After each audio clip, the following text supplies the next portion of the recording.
Friends, आप लोग कैसे हो? मैं आशा करती हूँ कि आप लोग बहुत अच्छे होंगे। तो जो भी फ्रेंड्स सीटेट जुलाई 2024 की तैयारी कर रहे हैं और उनकी लैंग्वेज संस्कृत है और संस्कृत से उन्हें डर लगता है या सोचते हैं कि संस्कृत की तैयारी तो हम बाद में कर लेंगे, तो वे लोग बहुत बड़ी गलती कर रहे हैं। क्योंकि फ्रेंड्स देखिए, प्रत्येक सब्जेक्ट आपके लिए बहुत ही महत्वपूर्ण है। जैसे कि हम बात कर रहे हैं संस्कृत की, तो संस्कृत में भी आपके 30 नंबर आते हैं। 30 में से 15 नंबर का आपका गद्यांश और पद्यांश होता है और 15 नंबर का आपका कंटेंट होता है, यानी कि शिक्षा शास्त्र होता है।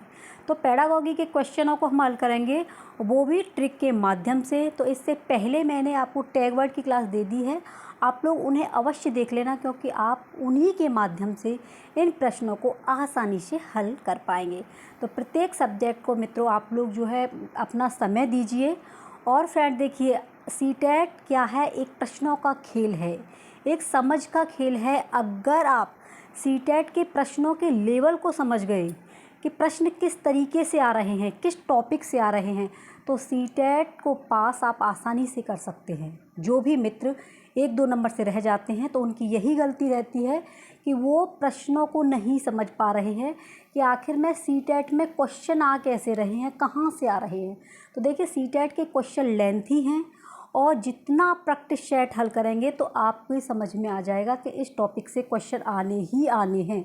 तो शिक्षा शास्त्र यानी कि पेडागॉजी आपकी जो है 15 नंबर की आती है। जैसे कि हम प्राइमरी लेवल की बात करें तो प्राइमरी लेवल में आपकी 5 सब्जेक्ट हैं, ठीक है। सीडीपी है, इधर आपका लेके हिंदी चलते हैं, ठीक है, संस्कृत है और आपकी ईवीएस है और आपका मैथ है।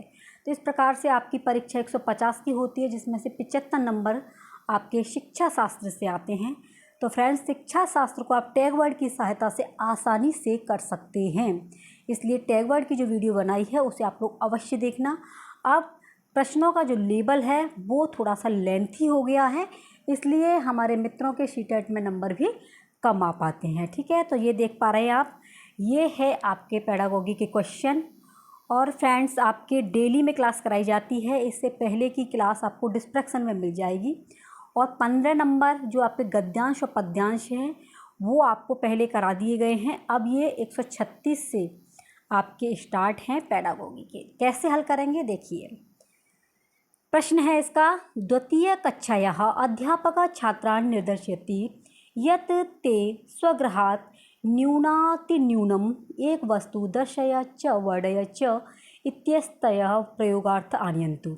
यानी दूसरी कक्षा का अध्यापक छात्रों को निर्देश देते हैं। दूसरी कक्षा में एक अध्यापक पढ़ा रहे हैं और बच्चों को निर्देश देते हैं कि अपने घर से एक छोटी सी कोई वस्तु को दिखा करके, वर्णन करके और प्रयोग करके आपको लाना है, ठीक है। आनयन्तु माने लेके आना है। तदा स छात्रान् तद्वस्तु गृहीत्वा वर्णितुं कथयति। वे छात्रों को गृहीत्वा वर्णन करने के लिए कहते हैं। तब वो छात्र लेकर के आते हैं, तब वो छात्रों से उसे जो घर से लेके आए हैं उसे वर्णन के लिए कहते हैं। भाषायाः अध्यापने अध्ययने च एतानि वस्तूनि निम्नलिखित किम कथ्यते। अब भाषा के अध्यापन व अध्ययन से यह वस्तु निम्नलिखित में से क्या कही जाती है। कितना बढ़िया क्वेश्चन है। भाषा शिक्षण सामग्री कही जाती है, अध्यापकस्य वास्तविक पदार्थ कहा जाता है, या छात्रस्य वास्तविक पदार्थ कहा जाता है, या प्रदर्श्य सामग्री कही जाती है। तो फटाफट से आप इसका आंसर दीजिए, कमेंट में दीजिए फटाफट से। क्या होगा इसका आंसर? इसका आंसर होगा देखिए प्रदर्श्य सामग्री, क्योंकि वो प्रदर्शन करने के लिए बोल रहे हैं, इसलिए अगर आपने डी ऑप्शन को चुना है तो बिल्कुल सही है। मारो मोहर लगाओ ठप्पा, अब की बार सीटेट होगा सभी मित्रों का पक्का। डी ऑप्शन सही है, ठीक है। नेक्स्ट क्वेश्चन है, यदि अध्यापकः सर्वान् विधीन् जानाति। यदि अध्यापक सभी विधियों को जानते हैं, तदा अध्यापकः केवलं यह विधि प्रयोज्यति सो अस्ति। तब अध्यापक केवल इस विधि का प्रयोग है तो वह कौन सी है? व्याकरण अनुवाद विधि है, या प्रत्यक्ष विधि है, या प्रयोगाधारित शिक्षण विधि है, या विभिन्न दर्शनग्राही विधि है। तो इसका सही आंसर क्या होगा? विभिन्न दर्शनग्राही विधि। डी ऑप्शन बिल्कुल राइट है। नेक्स्ट क्वेश्चन है, निम्नलिखितेषु कथम प्रयोग पठनांतरम प्रयोग, निम्नलिखित में से किसका प्रयोग पढ़ने के बाद में किया जाता है। पाठ्यांतर्गत तत्तानि चित्राणि प्रति छात्राणां ध्यानकर्षणं, छात्रस्य पूर्वानुभवै सहपाठेन सह सम्बन्धं स्थायित्वं, प्रश्नानां पृच्छनं, विषयेन सम्बन्धितान् परिचितशब्दान् चेतुं, तथा च अग्रिमपाठस्य अनुमानं कथाया अन्ते परिवर्तयितुं छात्रेभ्यः निर्देशः। कौन सा सही होगा? तो इसका होगा, यानी कि अंत की बात पूछ रहे हैं, पाठ के अंत में किसका प्रयोग करते हैं, तो कथायाः अन्तः परिवर्तयितुं छात्रेभ्यः निर्देशः। कक्षा के बाद में जब समाप्त होती है तो क्या करते हैं, छात्रों को निर्देश देते हैं कि जब बेटा ये काम करके लाना है, ठीक है। कथायाः अन्तः परिवर्तयितुं छात्रेभ्यः निर्देशः, डी ऑप्शन। नेक्स्ट है, छात्रस्य कस्मिन्नपि विषये दौर्बल्य निर्गुतम साधनम अस्ति, यानी कि छात्र की किस विषय में कमजोरी है उसका साधन क्या है, क्या होता है। अगर किसी छात्र को किसी विषय में दौर्बल्यम माने है समस्या है ना, तो उस निर्गत को साधन को क्या कहेंगे, उपलब्धि परीक्षा कहेंगे, या निदानात्मक परीक्षा कहेंगे, या संकेती परीक्षा कहेंगे, या लिखित परीक्षा। तो ये सबको पता होगा, ये है आपकी निदानात्मक परीक्षा। कोई बच्चे को समस्या है ना, तो समस्या वो साधन क्या है, वो निदानात्मक परीक्षा है। तो क्या होगा इसका, बी ऑप्शन बिल्कुल राइट है। अगला क्वेश्चन है, निम्नलिखितेषु कथम पत्राधानस्य उद्देश्यम नास्ति, निम्नलिखित में से किस पत्रदान का उद्देश्य नहीं है। देखिए संस्कृत बहुत सरल है अगर आप लोग पढ़ेंगे तब, और नहीं पढ़ेंगे तो बस ये कठिन है। बस मैं तो ये बोलूँगी कि 1 नंबर से परीक्षा रह जाती है, तो आप लोग संस्कृत में भी मेहनत कीजिए। जिनका लैंग्वेज संस्कृत है, बस ये मत सोचो कि हम ऐसे ही कर देंगे और ऐसे ही के चक्कर में परीक्षा रह जाती है। तो जितनी भी क्लास करा दी हैं उन क्लासों को आप अवश्य देखें, और इसका जो सिलेबस है, जैसे कि आपका वाइगोत्स्की हैं, जीन प्याजे हैं, इसके लिए आप CDP को मस्त बना लीजिए, और उसमें से भी काफ़ी क्वेश्चन आते हैं, ठीक है। तो ये जितना भी आपका क्वेश्चन होंगे वो रोज़ाना क्लास आपको मिलेगी, इसलिए चैनल को सब्सक्राइब कर लेना। और मित्रों, क्लास कैसी लगती है आप लोग कमेंट में अपना प्यार अवश्य लिखा करें, ठीक है। तो अब इसमें आपको बताना है, समयानुसार एतद् विकास परिवर्तन च दर्शितुं प्रयोज्यते, एतत् परिष्कृत सामग्री संक्षिप्त सामग्री व एकत्रीकर्तुं प्रयुज्यते, छात्राणां शक्ति दौर्बल्यं च ज्ञातुं प्रयुज्यते, छात्रस्य कार्यस्य प्रतिमान निर्मातुं एतत् प्रयुज्यते। क्या इसका आंसर होगा, फटाफट से बता दीजिए इसका आंसर। इसका होगा मित्रों आपका बी ऑप्शन, एतत् अपरिष्कृत सामग्री संक्षिप्त सामग्री व एकत्रीकर्तुं प्रयुज्यते। बी ऑप्शन अगर आपने चुना है तो बिल्कुल सही है। नेक्स्ट क्वेश्चन है, कश्चित् छात्र एकस्य अपठित अनुच्छेदस्य समीक्षात्मक दृष्ट्या मूल्यांकन कृत्वा स्वपठन योग्यता प्रदर्शयति। कुछ छात्र एक अपठित अनुच्छेद की समीक्षा की दृष्टि से मूल्यांकन करके अपने पठन की योग्यता का प्रदर्शन करते हैं, पढ़ने की योग्यता जो होती है उसका। एतत् संबंध प्रदर्शयति, यह संबंध किसका प्रदर्शन करता है, मुद्रण समृद्धि निवेश का, मुद्रा समृद्ध उत्पादन का, अवबोध्य निवेशन का, या अवबोध्य उत्पादन का, किसका करता है। तो ये करता है आपका अवबोध्य। किसका करता है, अवबोध्य का। क्यों करता है, क्योंकि वो अनुच्छेद है, और अनुच्छेद कैसा है, अपठित होता है। तो अपठित जो अनुच्छेद होता है, तो आपने कहीं भी देखा होगा वहाँ पर अवबोध्य लिखा रहता है ना, इसलिए इसका सी ऑप्शन राइट है। क्योंकि अनुच्छेद जो अपठित होता है वो अपठित होता है, अवबोध होता है, अपनी समझ पर आधारित होता है, इसलिए आपका जो है कौन सा आंसर सही है, ये फ्रेंड्स आपका ये वाला आंसर सी ऑप्शन सही है ना, अवबोध्य निवेश सी। नेक्स्ट क्वेश्चन है, दैनिक गतिविधिषु से छात्रा पुस्तकानां विषये शिक्षन्ते तेषाम् एतत् लक्षणम् अस्ति। दैनिक गतिविधियों से छात्र पुस्तकों के विषय में शिक्षा प्राप्त करते हैं, तेषाम् एतत् लक्षणम् अस्ति, वह लक्षण है उदीयमान लेखकानां का, उदीयमान साक्षरता का, बहुविषयक पाठकानां का, या यथा निर्देश पाठकानां का। क्या होगा इसका आंसर। तो अगर आपने सोचा है उदीयमान साक्षरतया तो बिल्कुल सही है, मारो मोहर लगाओ ठप्पा, आंसर बी होगा आपका पक्का। नेक्स्ट है कश्चित् अध्यापकः स्वछात्राणां समाचारपत्रस्य पृष्ठानि द्रष्टुम् एतत् ज्ञातुं कथयति एत क्रीडावार्ता कस्मिन् पृष्ठे वर्तते। कुछ अध्यापक अपने छात्रों से समाचार पत्र के जो पेज हैं उसमें देख कर के यह ज्ञात करने के लिए कहते हैं कि क्रीड़ा खेलने का जो है वो कौन सा पेज है। क्रीड़ा वार्ता खेलने का जो है, जो क्रिकेट का होता है ना वो वाला, क्रिकेट का कौन सा पृष्ठ माने पेज है। तथा तिस्त्र अंतर्राष्ट्रीय समाचार वार्ता सूचीबद्ध कर्तुं कथयति। उनमें से 3 अंतर्राष्ट्रीय समाचार के बारे में सूचीबद्ध करने के लिए कहते हैं। एतस्य प्रयोग आधार को अस्ति। यह प्रयोग का आधार कौन सा है? अनुमान का है, व्याख्यान का है, विहगावलोकनम का है या परिवीक्षणम का है? तो एक ये आपका सही आंसर होगा परिवीक्षणम। क्या है मित्रों? परिवीक्षणम, यानी बच्चा उसे डीपली पढ़ेगा। अंतर्राष्ट्रीय समाचार वार्ता सूचीबद्ध करने के लिए कह रहे हैं ना, तो उसमें क्या करेंगे, बच्चा अच्छे से पढ़ेगा तो उसका परिवीक्षणम करेंगे। तो डी ऑप्शन राइट है। नेक्स्ट है स्वभाव निर्माणे कः उपागम भूयो बलः ददाति। जो अपने भाव का जो निर्माण करते हैं वो उपागम जो है वो कौन सा बल देता है, क्या कहलाता है? निर्माणात्मक उपागम या व्यवहारिक या संप्रेषणात्मक या समग्र?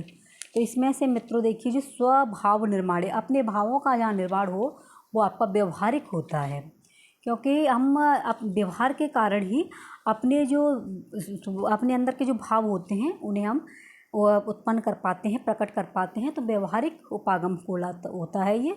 144 का बी ऑप्शन राइट है। नेक्स्ट है निम्नलिखितासु का प्रक्रिया बालके उदीयमान साक्षरता वर्धयति तत्कृते सहायता च करोति। निम्नलिखित में से कौन सी प्रक्रिया बालकों के उदीयमान साक्षरता को बढ़ाता है और उसकी सहायता करता है, ये आपको बताना है। तो इसका सही आंसर होगा मित्रों, देखिए, कक्षे सर्वाणि वस्तूनि पत्रांकिता इश्यू। कक्षा में सभी वस्तुओं का पत्रांकित करना चाहिए, ये आपका सी ऑप्शन सही है। कक्षे सर्वाणि वस्तूनि पत्रांकितानि इश्यू। नेक्स्ट है बालकस्य अप्रयुज्यमान शब्दावल्यः शब्दान् निष्कृष्य क्रियाशील शब्दावल्या आनीतुम् अध्यापकेन एतत् कर्ता अवसरः निर्मातव्यः। तो इसमें आपको आंसर बताना है 146 का। तो 146 का सही आंसर है शब्दान बहुलतया प्रयुक्तम। शब्दों का बहुत ही प्रयोग करना, अच्छे से प्रयोग करना। तो इसका सही आंसर है आपका ए ऑप्शन राइट है। कौन सा है? ए। अगला क्वेश्चन है त्रुटया शिक्षणस्य क्षेत्राणि सन्ति तथा प्रतिपुष्टि ददति। यानी कि त्रुटि के शिक्षण के क्षेत्र में प्रतिपुष्टि देता है क्या?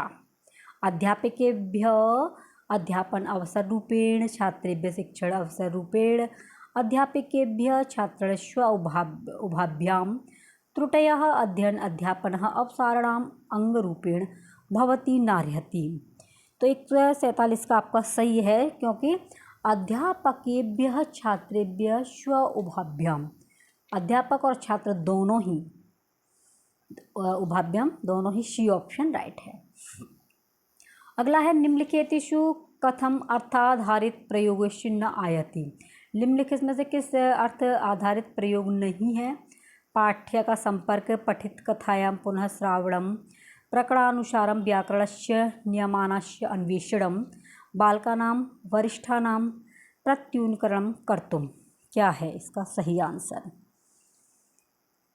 अर्थ आधारित प्रयोग क्या है?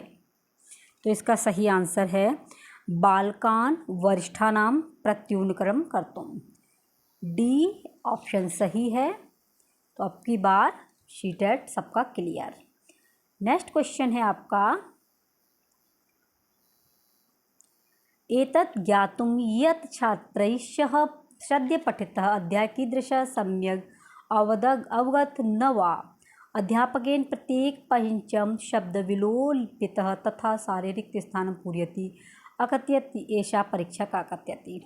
इसमें आपको बताना है कि यह परीक्षा कौन सी कहलाती है। तो ये परीक्षा आपकी कहलाती है विलुप्त दिया गया है ना।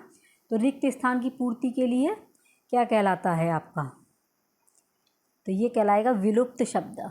जहाँ पर इसमें पूछा हुआ है एतत् ज्ञातुं छात्रैः सद्य पठितम् अध्याय कीदृशं सम्यक् अवगत न वा।